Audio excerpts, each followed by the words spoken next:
And we welcome you into another episode of the Pinstriped Prospects Podcast, on to episode number 69. And you can, of course, listen to this in audio format by going on SoundCloud, iTunes, Google Play, and TuneIn. You can also watch this podcast in high definition by going on our Facebook and YouTube pages as well. Of course, none of this is possible without our good friends over at Velocity Wings. However way you've chosen to digest this podcast here today, thank you so very much for making us a part of your weekly programming. Here in New York, I'm Alex Zeller, and as September comes into full bloom, it's getting cool out, especially over the course of this weekend here in the Northeast. Well, so too comes an end to baseball season and another wrap-up of a minor league regular season, of course, here in the New York Yankees organization. So on this abbreviated show today, we're going to take a look at an affiliate that I have found very, very interesting this year. Of course, facing a rebrand, some interesting pitching prospects, and I know we've talked about them a lot, but we've got some great interviews. We're going to check out, of course, for the last time this season, the single-A short season Staten Island Yankees. The team over at Richmond County Savings Bank Ballpark over in Staten Island was a historic one and a great showcase for pitching prospects within the New York Yankees organization. This Staten Island Yankees team came with a bit of controversy as well.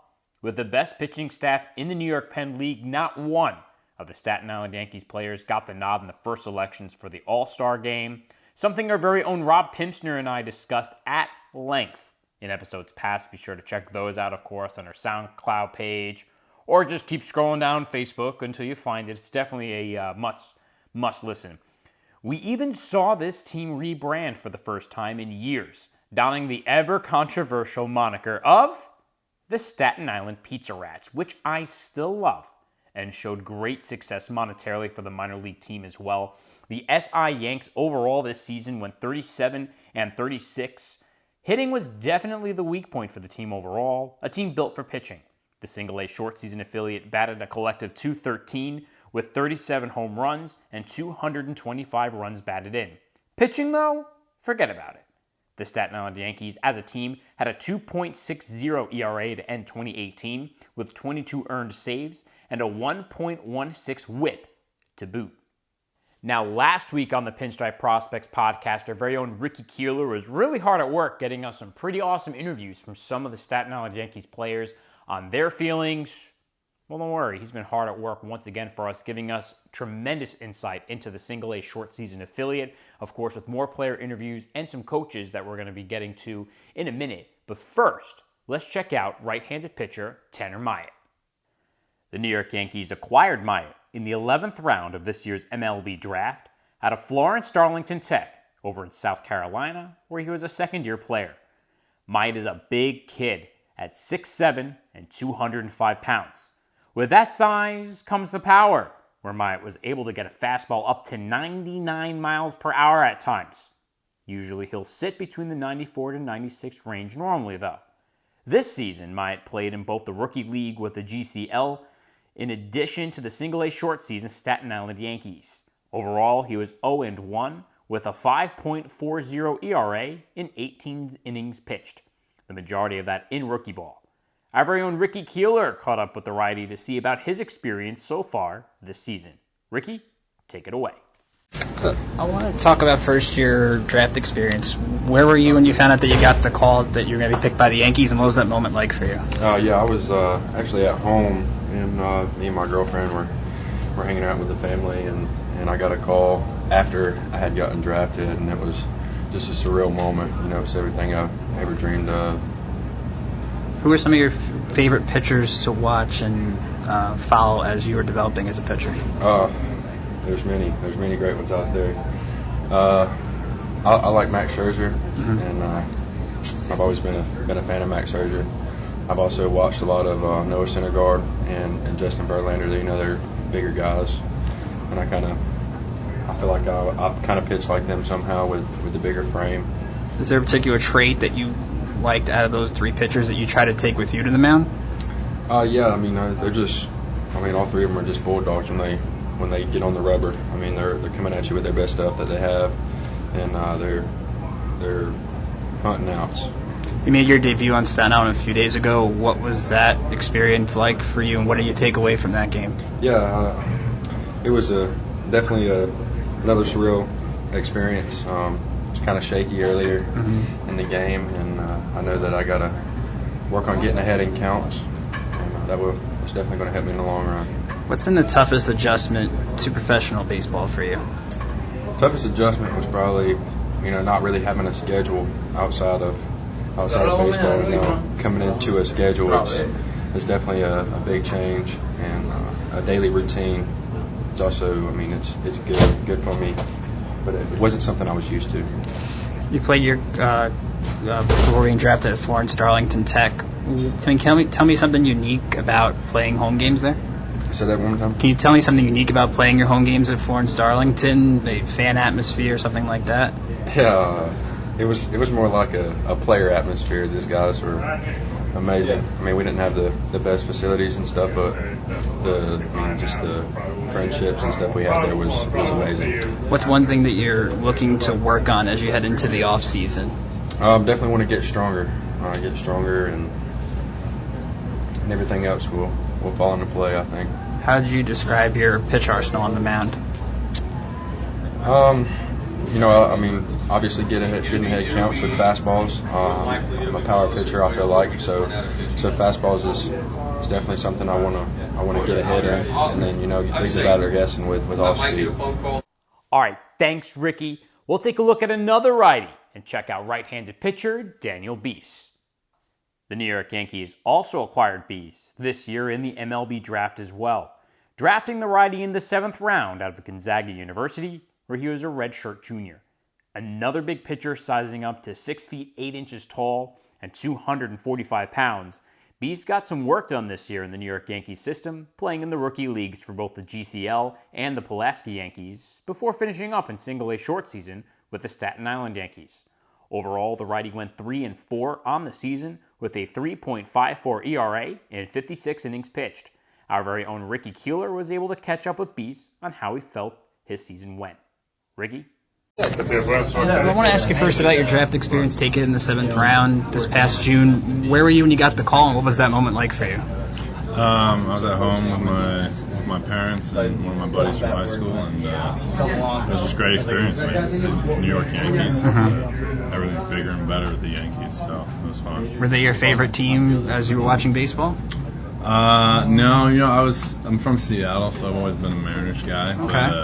But, the Yankees are just, it's the team that everybody either loves them or they hates them. I love that about it. It's really cool that it's the New York Yankees. There's a lot of history behind it, and it's going to be fun to play for them. Did you have any pitchers that you watch that you try to emulate your game after?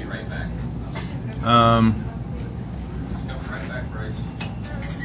wouldn't say... or a particular trait that you like about certain pitchers? I like Scherzer's competitiveness a lot, and I like Wade Davis's delivery. Okay. But I try and do my own thing. I kind of throw weird, so there's not a whole lot of people that throw like me in the MLB. So I'm just looking to try and make it up to my own thing. How would you describe your pitch arsenal on the mound? Funky. Big tall guy, kind of throw weird. I think there's a lot of deception with what I do, so it works out.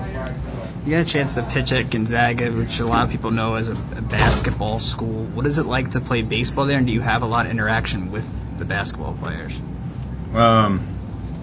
It's awesome playing baseball at Gonzaga. It's a big family. They have a terrific program there, and it was one of the best decisions I've ever made going to Gonzaga.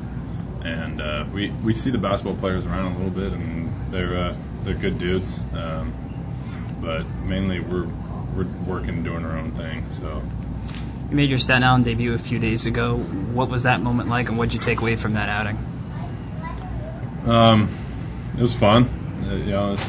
It's pitching, so it's the same at every level. It's just a matter of whether or not you're going to execute.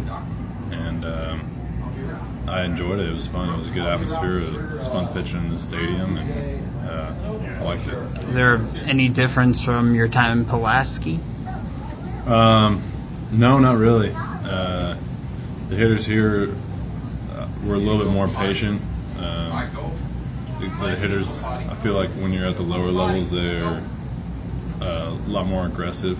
First pitch with fastballs. Here, they were taking them a little bit more, and honestly, I felt like it was a little bit easier to pitch here just because the guys at the lower levels are just looking to jump on stuff. Or if you get past early in the count, you can usually put them away easier. Here, you can get it later in the count easier, and then it's harder to put them away. So, when you look at your time with Pulaski, what was the one thing you took away and one thing that you were showed by a coach down there that you look to bring with you as you move up the Yankee system? Just working with Casa a lot on my pitch arsenal. We kind of changed up my slider a little bit, trying to make it a little bit firmer, a little tighter. And I didn't throw a changeup at all at Gonzaga, and then that become one of my better pitches. So that's definitely something working with Casa and with Q down in the GCL. And that's really come along well for me this year. So I think a lot faster than I or anybody else expected it was going to do. So you got the chance to pitch in a super regional this past year. Regionals, sorry, against UCLA. What was that moment like for you to pitch in postseason baseball, and how do you bring that experience to professional baseball?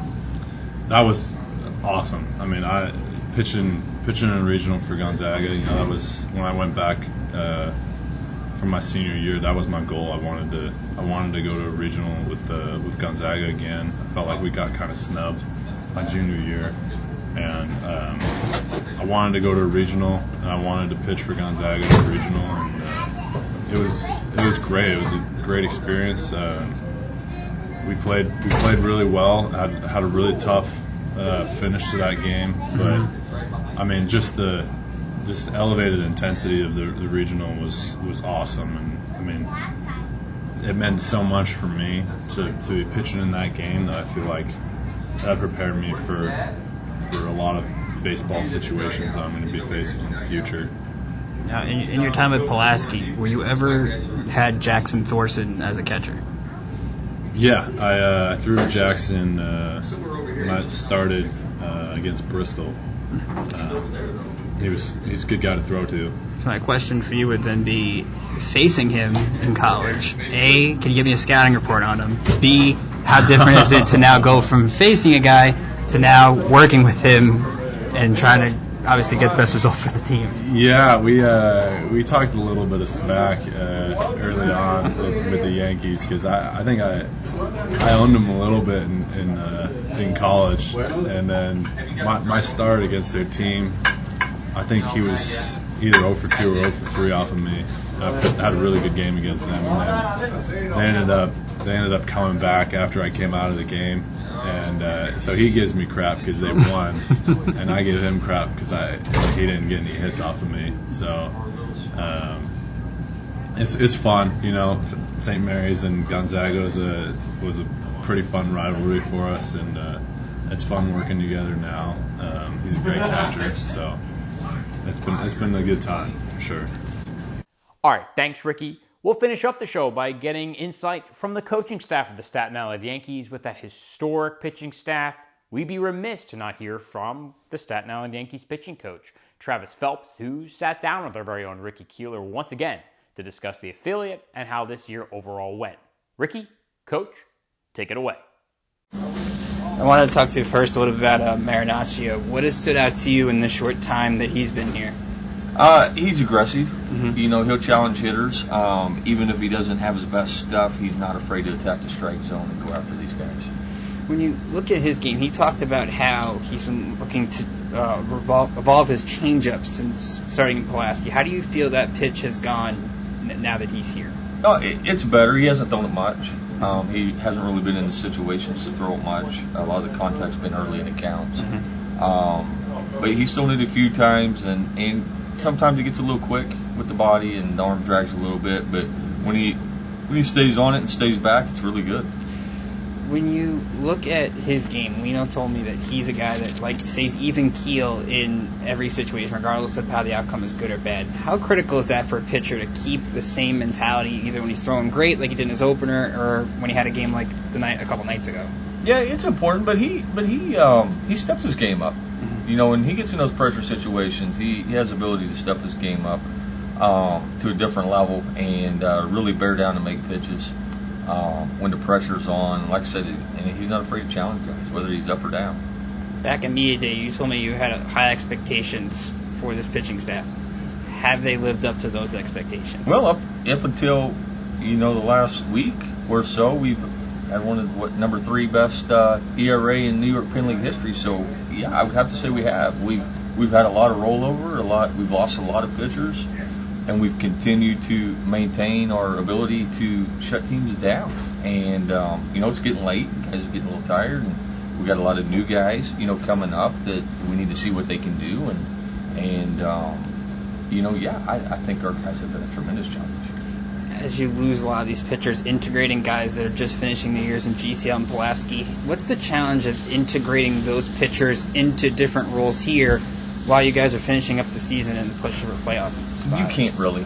At this point, it's there's not enough time, so you just kind of go off of what they were doing down there, and you hope that they come in here and they execute down in the strike zone and they work ahead and they get guys out. And you don't know them that well. A lot of the new guys that haven't had an extended spring, you don't know them that well. So really, it's evaluation and just seeing what they can do at this level. Seeing how they react to different situations. Has there been one pitcher in particular that you think has grown the most from extended spring to now? Yeah, probably Aaron McGarry. If I had to say there's one guy that has really taken his game to a different level, it would be him. What do you think has been his biggest improvement from spring up until this point that's caused him to have such great season? His ability to work ahead, to change speeds, and work down on his own. He has done a great job of working down in his zone and locating his fastball. And whenever he does that, his slider and his changeup have just continued to improve, I think, with confidence every time he goes out there, to the point now where he really, really has a good idea of what he's doing and how to set up hitters and then how to put hitters away when he gets ahead of them. You look at all the pitchers that have been promoted to Charleston on this staff.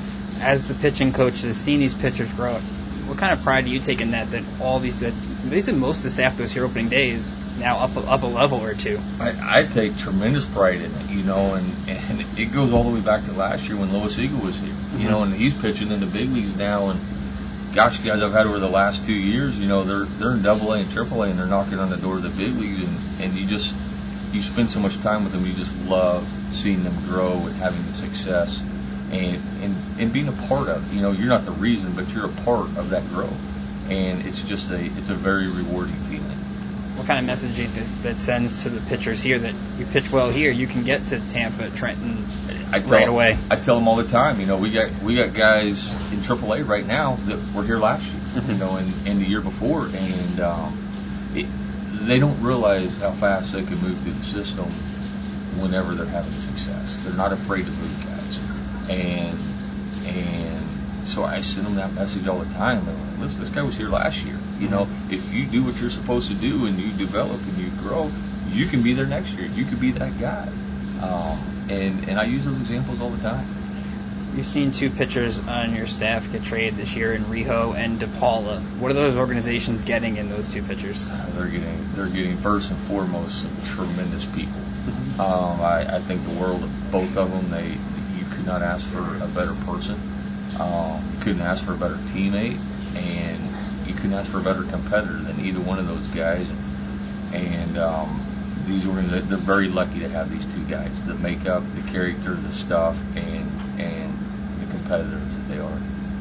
Improvement from Luis Heel, first time out, obviously first Penn League outing, going to have fair share of struggles. How do you think he fared second time out? Yeah, he made some nice adjustments tonight. He was attacking guys. He was working ahead much better tonight. He threw his curveball over for strikes, and he did a nice job mixing his pitches. And I thought he made some tremendous tremendous adjustments from just controlling the emotions and the composure and just focusing on attacking the bottom of the strike zone. Seems to me, looking at his start, it was a lot of elevating the fastball, and I think one of those things he does a good job at is just he's able to, with his velocity, get the ball up where he's not missing and he's not. Well, especially when he gets ahead. Mm-hmm. He throws 97 to 100. And when he wants to step on it, he can throw 100. So throwing letter high up in the zone for him ahead in the count it's almost impossible for those guys to hit it, especially at this level. And so he's been having tremendous success with it. You saw that again tonight. All right, thanks, Ricky. To sum up the show, we'll hear from Staten Island Yankees manager Lino Diaz, who I especially want to thank for this season. Now, in podcast episodes past, we got a lot of player interviews, and it was a tough decision to make, but what we ended up doing was playing the interview in the native tongue of the player, usually in Spanish, but also is accompanied by a translation. Now, the voice that you heard translating the player's interviews was no other than Lino Diaz himself, which would provide non-Spanish fluent speakers like myself tremendous insight into how a player feels within the affiliate, in the organization, directly from the player himself. Now, for those of you who don't know, handling media relations in a language that is not your own is tremendously difficult. Add on top of that the pressures of being a professional baseball player, and for many of these kids, their first time being a professional baseball player, that's really hard.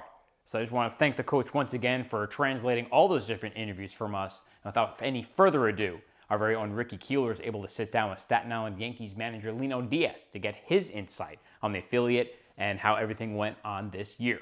Ricky, take it away. For us today, team was eliminated from playoff contention. What were you able to tell the team? Well, the one thing I will be able to tell the team is that we're very proud of how they have improved. That was our goal from the beginning. It was to improve in individual objectives, and several guys did get better. Unfortunately, this is part of this baseball here. We lose players and players come in and out, but the most important thing I think was accomplished. We got better. We got better, and we were very close to making that playoff. So that's a credit to them, a credit to the coaches. They did a tremendous job. So when I do meet with the whole team, that will be the message, and I'm very proud of them. And it was an honor to actually get to coach them. Is there one moment in particular that has stood out about this season for you? In reality, I think what really meant a lot to me, I think, is how far the team went. Because we went at one point, we were 4-12 at one point to start the season. To get to where we got right now, and to be able to concentrate on really getting better and win as many games as we did, I think it was a very good job by the players, and it just shows how dedicated they were, and how much they fought. Even the game today, it was a game where we were really down 5-0. I mean, and we came back very close to winning that game. So I think it's all a credit to them, like I said, and a credit to the coaches for the work they did with the players. One thing you always stress is competition. Do you feel like the players competed to their fullest this season? Absolutely. I felt like they competed. I feel like they prepared. They got better. And I felt like we really competed. I mean, if you look at our roster, we have, younger guys, younger prospects. It's not an excuse, but I mean, those guys competed. We were all the way to the last minute in it, and we have overcome a lot of stuff, and I'm very proud of them, to be honest with you. And I say again, it is an honor, for me to have coached every single one of them. So. A lot of the players you said have progressed throughout the season. Is there one or two players in particular that you felt have made the biggest improvement from when they got to extended spring to now? Absolutely. I can mention a lot of them, but I will go to Eduardo Torrealba. If you think about where he was able to, he struggled offensively. I'm talking about offensively. He struggled offensively, and he was able to do what he has done and finish up the way he finished up.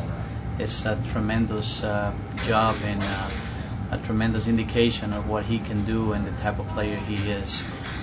If you can put Bastidas on the same mold, there are several guys. I mean, if you look at guys that came in a little bit later, guys like Kyle Gray, he was able to provide with a lot of power, show some good things, and they were added to the team later, so it was kind of tough for them because it's just tough to make the transition from college and here.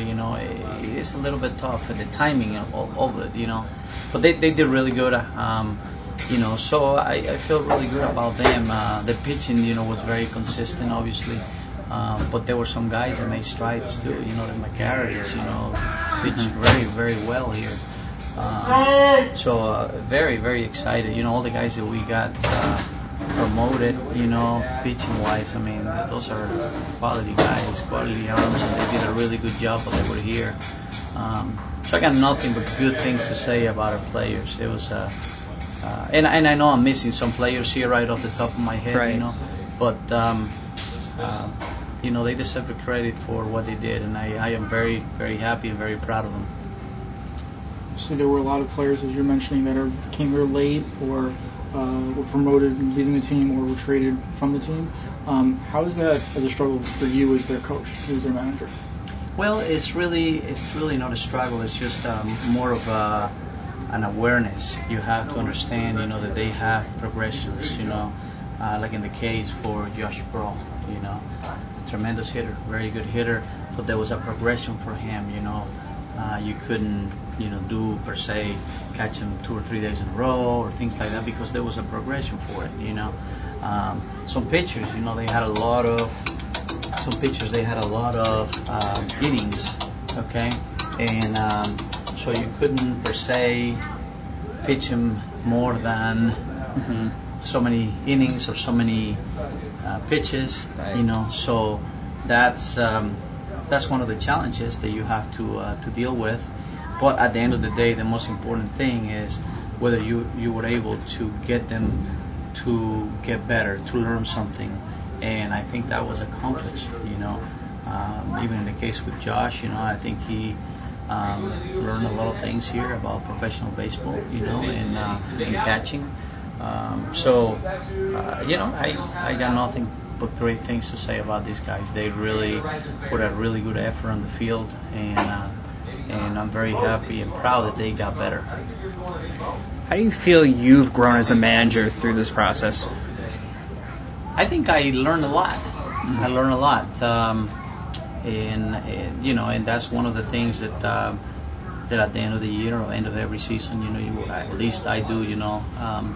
I evaluate myself and I look at things that I would do different, or things that I would do the same. And but for me, it was a year in which I learned a lot, and as we continue to go, in professional baseball, those are things that I will definitely apply as I continue to grow as a manager. But I think definitely a lot of learning this year for me. As this is short season ball, you're with the players at the most 2.5 months. Is there any particular player you wish you could work with more? Well, I mean, with all of them, I definitely would love to have them a full season. That would be great. Because barely, with a lot of them, they're barely right now starting to get it. Like a player that I failed to mention, Wagaman. You see Wagaman, even though the numbers don't show, well, he's a guy that got better. Those guys got better. Defensively, they got better. So, do I wish that I have him longer? Absolutely. Guys like Junior, I wish I had longer so I could, so he can work some things. They stealing, things like that you just don't get enough time here in a short season to do. But it's normal, as you continue to grow in professional baseball. Now you will have next year, they will have a full season, and then you get to spend a little bit more time. A lot of those guys that I mentioned, they will be going to instructional baseball, and then we'll get to work with them on that, on a lot of those things. And then hopefully we'll have them ready next year to go to a full season, and they continue to develop until they get to the big leagues. Does that also tie into a lot of the Pulaski pitchers and the GCL pitchers that really were only here for a week or so? Is it one of those that you wish you got to know their style a little bit more, especially they're coming up from their season? What do you tell them when they come up, and what is that adjustment like, even though they're only here for a short time? Well, I mean, what we really tell them when they come up is continue to do the things that you have been doing, the things that got you here. And there's tremendous communication between the coaches, the pitching coaches, from down there and here. Every time we move somebody, there's communication between the staff here and the staff where the players are going. So in that regards, it's something that is very consistent. But those guys, all we tell them is continue to do the same things you've been doing there. And I was very glad that we had the opportunity to see guys like Mr. Mayat, and Mr. Bees, guys that you get to see one look at, and then you see, wow, there's a lot of potential there. It's something we joked about earlier in the season before Tyson Blazer came on board. Are there any players that, since you know the personalities at this point, that you could see being coaches down the road? In our club? Yeah. Well, I mean, you always see qualities, on players and stuff like that, but it's kind of too premature, especially here, because, most of the guys here are starting their career, You will probably be better suited to look for that, once you get in the higher levels, and then they're going down to the end of their careers, and then you can see, but yeah, you see qualities here and there, but it's kind of too premature to really say, okay, well, hey, this guy's going to be a good coach or something, But that is something that you would do, once you are in a AA, AAA, and you see a guy that's been around for a long time, and you continue to see those leadership skills and those teaching moments, that you see that's like, oh man, this guy would be great at coaching. Do you see any players sort of take on the leadership role on this team as the season went on? Absolutely, we had a couple of guys that led the team, by example, vocal, and that was really good to see. We saw guys like Alex Jr., that I saw some leadership skills.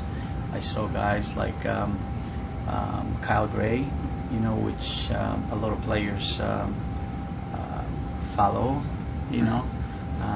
see guys like Torre Alba, that a lot of players, follow as well. They got some, we got some players, and I'm failing to mention guys, but I did see guys that had some leadership qualities in here.